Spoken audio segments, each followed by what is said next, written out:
So it is absolutely important that we spend.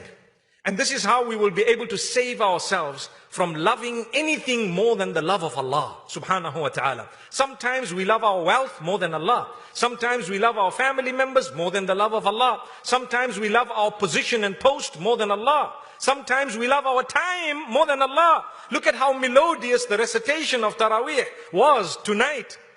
Subhanallah, we took our time. Because I tell you, may Allah subhanahu wa ta'ala grant us acceptance. Like I said on the first day, wallahi, a person reading the Quran in the dunya will never be able to read the Quran in a different way on the day of judgment.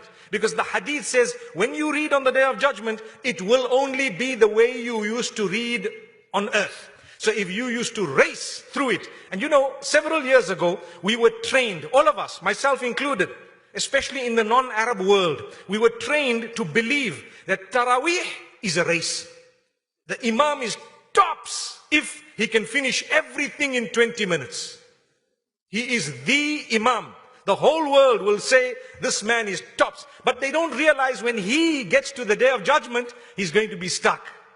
Wallahi, wallahi, it is something dangerous. I promise you.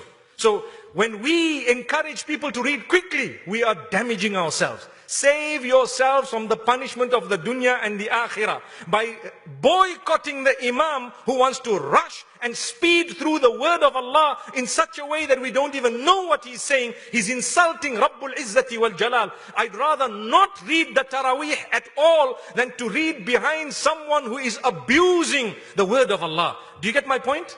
Subhanallah, we love Allah. Spend a little bit more time.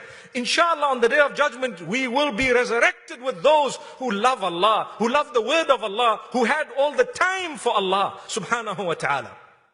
This is why I said some of us, we love our time more than we love Allah. Because we don't mind making the Imam rush. Like I told you, when we were young, we were trained to believe it was a race. Only now we realize that that is not true. It's the opposite. Taraweeh is not a race. In fact, the quality of it is what Allah is interested in, not the quantity of it. Remember this. Even if you have not completed the entire Quran in your Taraweeh, but you have done whatever you have done with the most beautiful recitation, filled with concentration for the sake of Allah, you have achieved a greater reward. May Allah subhanahu wa ta'ala help us and guide us. So my beloved brothers and sisters, it's about time that we revisited this entire chapter of Taraweeh and the speed in Taraweeh.